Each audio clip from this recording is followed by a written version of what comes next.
नमस्कार दोस्तों, welcome to Rajasthan civil services.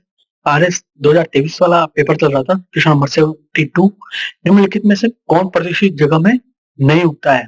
Pseudomonas, शैवाल, लाइकेन, जिम्नोस्पर्म या नहीं मालूम?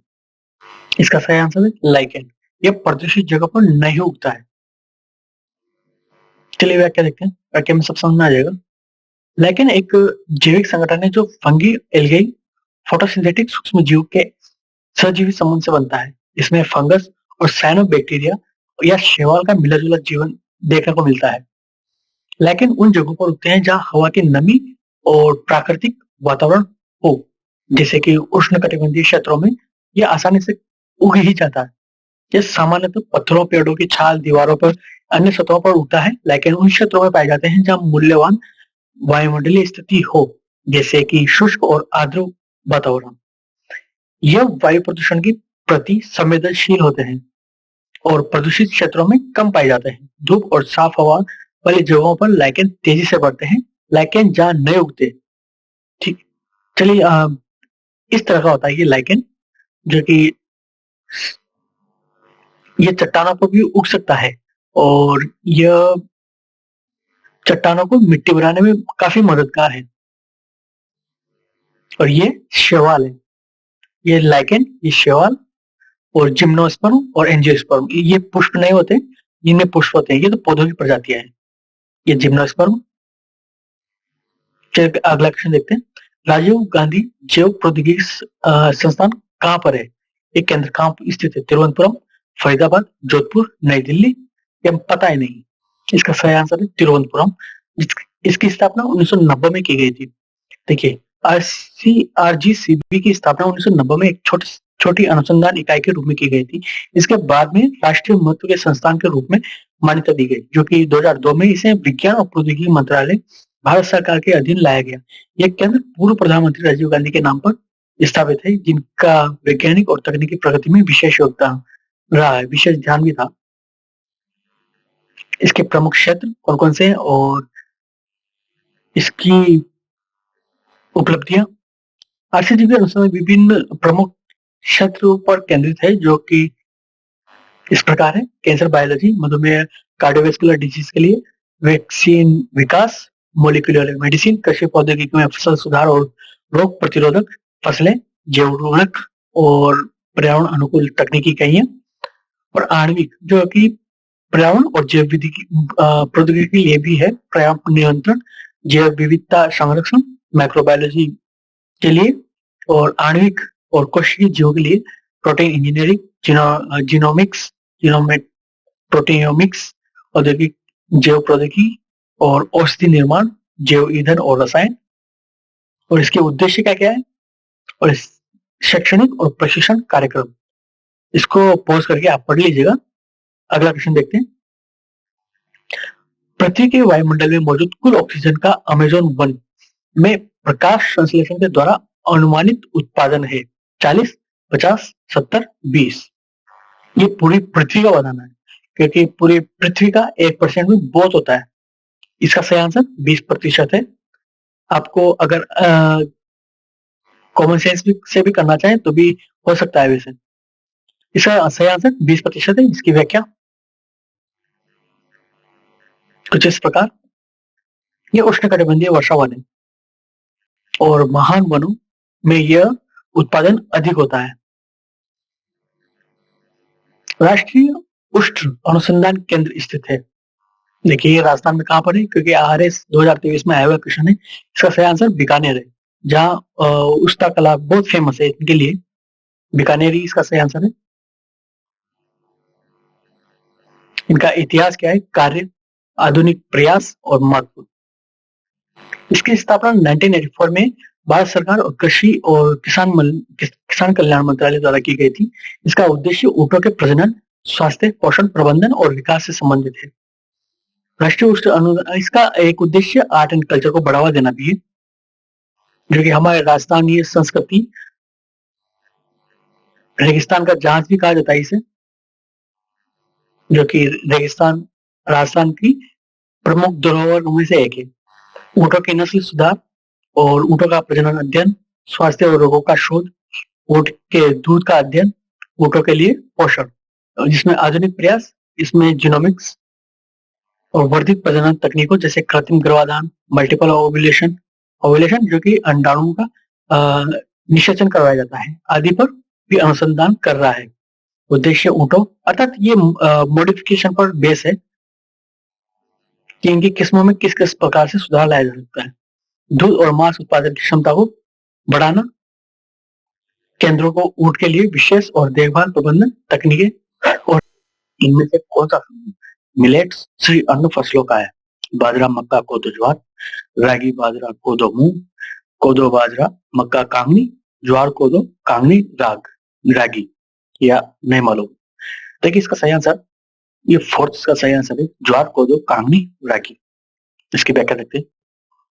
इसमें बाजरा, ज्वार, रागी, कोदो, बढ़नी क्या होता है? ये मिलेट्स का एक प्रकार है जो मुख्य रूप से धान के साथ उगता है। यह प्रोटीन और फाइबर का अच्छा स्रोत है।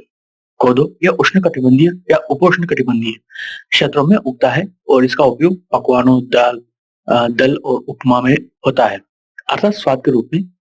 रागी का उपयोग मुख्य रूप से आटा बनाने में होता है। यह विशेष रूप से कैल्शियम फाइबर से समृद्ध होता है। ज्वार, बाजरा तो आप जानते ही। इनके अलावा सामा और कंगनी,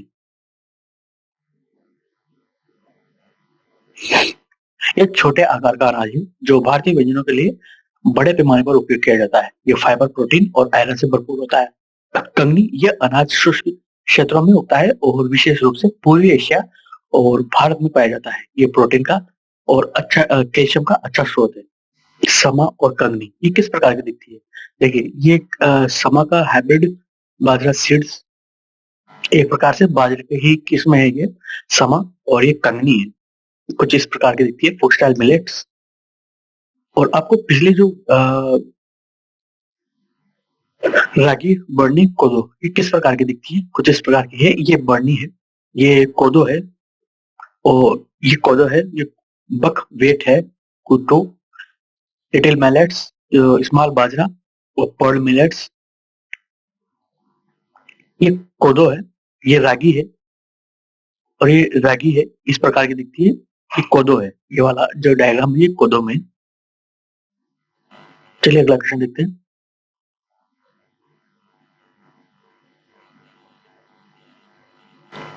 निम्न में से किस कंपनी की स्थापना राजस्थान सरकार द्वारा 21वीं शताब्दी में सूचना प्रौद्योगिकी आईटी कौशल को विकसित करने के लिए, अर्थात उनके उद्देश्यों से की गई थी? किन उद्देश्यों से की गई थी वो सब देखेंगे अभी व्याख्या में। राजस्थान नॉलेज कंपनी लिमिटेड द्वारा, राजस्थान टेक्नोलॉजी प्राइवेट लिमिटेड द्वारा, राजस्थान नॉलेज कॉर्पोरेशन लिमिटेड द्वारा, राजस्थान टेक्नोलॉजी कॉर्पोरेशन लिमिटेड द्वारा। 1, 2, 3, 4 ये नहीं मालूम कौन सा इसका सही आंसर है। देखिए इसका सही आंसर ये राजस्थान नॉलेज कॉर्पोरेशन लिमिटेड द्वारा इसकी स्थापना की गई थी, और इसका उद्देश्य राजस्थान नॉलेज कॉर्पोरेशन लिमिटेड 2001 में की गई थी। इसका उद्देश्य राज्य में सूचना प्रौद्योगिकी, आईटी कौशल विकास और ई गवर्नेंस के क्षेत्र में सुधार और विस्तार करना था। इसे राजस्थान राज्य में आधुनिक सूचना प्रौद्योगिकी के क्षेत्र में एक महत्वपूर्ण कदम के रूप में देखा जाता है।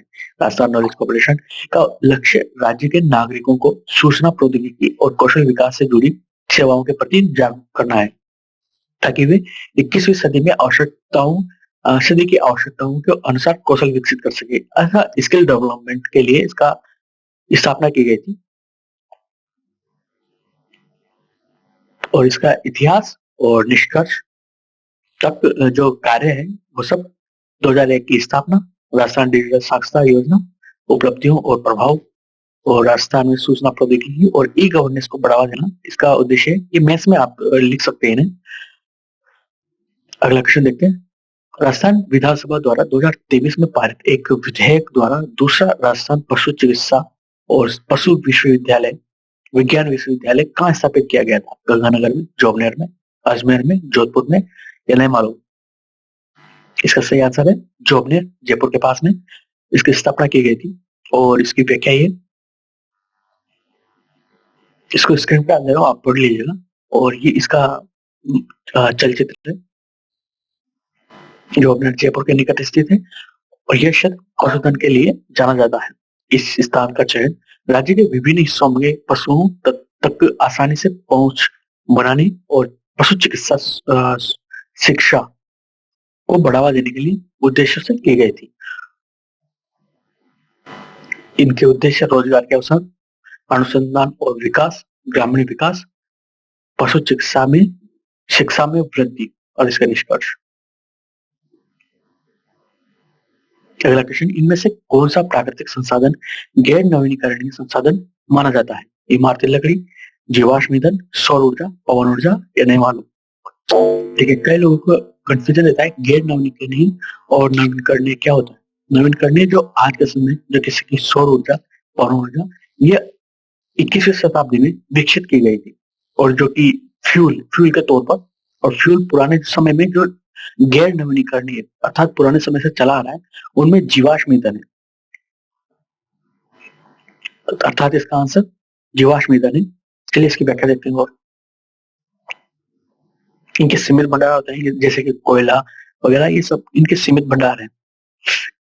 तेल है, पेट्रोल है, डीजल है, केरोसिन है। पुनर्भरण में अत्यधिक समय, प्राकृतिक संसाधन, तेजी से खपत और इनका उपयोग और समस्याएं।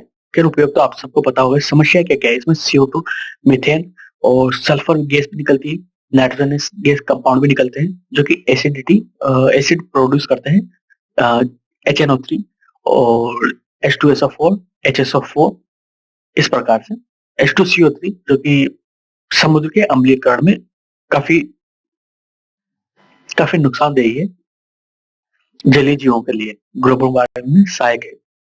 अर्थात मीथेन गैस भी निकलती है इससे, ये मीथेन गैस है CH4। जो पेट्रोल और जो फ्यूल के कंपाउंड है वो उसमें जैसे कि CH4, CH2, CH3, इसी प्रकार से कार्बन और हाइड्रोजन से ही मिलकर बने होते हैं जितने भी फ्यूल है, जैसे कि पेट्रोल, डीजल, इनका प्रोपेन और मेथेन, प्रोब्यूट, pent, hex, hept, octo, non dec, इनको ये सब कार्बन कंपाउंड से बने होते हैं और वैलेंसी कंप्लीट करने के लिए हाइड्रोजन जोड़ा जाता है इनमें, अर्थात हाइड्रोजन को ये जोड़ लेते हैं, ये भी कह सकते हैं। परंतु ये सब जो कार्बनिक कंपाउंड है ये फ्यूल में ही काम आते हैं, अर्थात दहन क्षमता इनकी काफी अच्छी होती है। चलिए अगला क्वेश्चन देखते हैं। एक कथन के पश्चात एक कथन दिया हुआ है और इसके तर्क है, क्या ट्रेनों में सभी डीजल इंजनों को विद्युत इंजनों से बदल देना चाहिए? ये तो है इसका कथन, और इसका तर्क क्या क्या है? जो कथन है उसके तर्क क्या क्या दे सकते हैं? तर्क वितर्क, हाँ, डीजल इंजन के कारण बहुत प्रदूषण होता है, तर्क फर्स्ट। और तर्क सेकंड, नहीं, भारत घरेलू आवश्यकताओं को पूरी करने के लिए भी पर्याप्त बिजली का उत्पादन नहीं करता है। इनमें हमें सत्य असत्य नहीं ढूंढना है, इसका डीजल इंजनों को विद्युत इंजनों में बदल देना चाहिए, जो डीजल इंजनों को बंद कर देना चाहिए। इसका क्या क्या तर्क हो सकता है? हाँ, क्योंकि ये प्रदूषण करते हैं, ये पहला तो सही है। और नहीं, क्योंकि भारत घरेलू आवश्यकताओं को पूरी करने के लिए पर्याप्त बिजली का उत्पादन नहीं करता। नहीं, ये गलत है, ये नहीं हो सकता इसका तर्क नहीं हो सकता है। सत्य असत्य जो नॉलेज है, इंफॉर्मेशन है, ये अलग चीज है, और इसका तर्क कौन सा हो सकता है? इस प्रकार से इन क्वेश्चन को सोल्व किया जाता है, अर्थात इसका चौथा इसका आंसर होगा। अगला क्वेश्चन, कथन और पूर्वधारणा है। यदि इस पूरे माह में वर्षा नहीं हुई तो इस वर्ष अधिकांश किसान संकट में पड़ जाएंगे। इसकी पूर्व धारणा, किस धारणा के आधार पर यह कथन बोला गया है? जो हो सकता है, खेती के लिए समय पर वर्षा आवश्यक है, आमतौर पर ज्यादातर किसान बारिश पर निर्भर रहते हैं। कौन सी अवधारणा इसके अंतर्निहित है जिसके कारण यह कथन बोला गया है? यदि इस पूरे माह में वर्षा नहीं हुई तो इस वर्ष अधिकांश किसान संकट में पड़ जाएंगे। खेती के लिए समय पर वर्षा आवश्यक है और आमतौर पर ज्यादातर किसान बारिश पर निर्भर रहते हैं। देखिए, ये दोनों कथन अंतर्धारणाएं सही है, इसका दूसरा इसका आंसर होगा, ये दोनों सही है। अगला देखते हैं, कथन और कार्यवाही। मौसम विभाग ने अगले वर्ष के मानसून के दौरान कम वर्षा का अनुमान लगाते हुए एक अधिसूचना जारी की।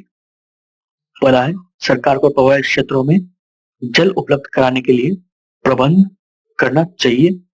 दूसरी कार्यवाही संभावना को देखते हुए किसानों को तैयार रखने के लिए सलाह देनी चाहिए। देखिए, ये जो कथन है, सरकार को इस कथन के अनुसार किस किस प्रकार की कार्यवाही होनी चाहिए, इन दोनों में से कौन सा सही है? देखिए, अगर यहाँ कम वर्षा है तब ये थोड़ा सा कॉम्प्लिकेटेड क्वेश्चन है।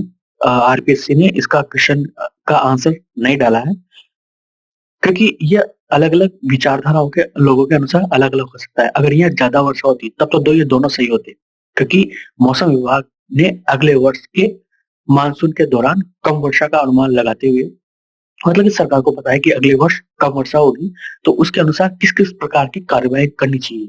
सरकार को प्रभावित क्षेत्रों में जल उपलब्ध कराने के लिए प्रबंधन करना चाहिए, भला तो सही है। और उसके अनुसार संभावना को देखते हुए किसानों को तैयार रहने के लिए सलाह देनी चाहिए। अगर यहाँ ज्यादा वर्षा होती तब तो सलाह दे सकता था, परंतु कम वर्षा के लिए किस प्रकार की सलाह देगा, ये थोड़ा सा पेचीदा है। तो हमारे अनुसार तो ये दोनों सही होना चाहिए, क्योंकि सरकार और कार्रवाई दोनों प्रकार की हो सकती है, किसी भी प्रकार की हो सकती है, क्योंकि ये सरकार, मौसम विभाग, ये सब आपस में इन्हीं के प्रति जवाबदेह है, सरकार के प्रति। तो मौसम विभाग भी किस किस प्रकार की कार्रवाई करवाने पर अनुसरण करता है, ये दोनों सही है। चलिए अगला क्वेश्चन देखते हैं। कथन और उसके निष्कर्ष। एक जो कथन है उसके निष्कर्ष क्या क्या या उसके परिणाम क्या क्या है। पद ग्रहण करने के बाद म्युनिसिपल आयुक्त ने नगर ए के नागरिकों से कहा, मेरा सर्वप्रथम एवं प्रमुख कार्य इस नगर को इंदौर की तरह सुंदर बनाना है। ऐसा कहा मेयर ने, म्युनिसिपल आयुक्त ने। ठीक है, तो नगर ए, इसका निष्कर्ष क्या क्या निकला। नगर ए के नागरिकों अपने नगर की वर्तमान दशा के बारे में जागरूक नहीं है।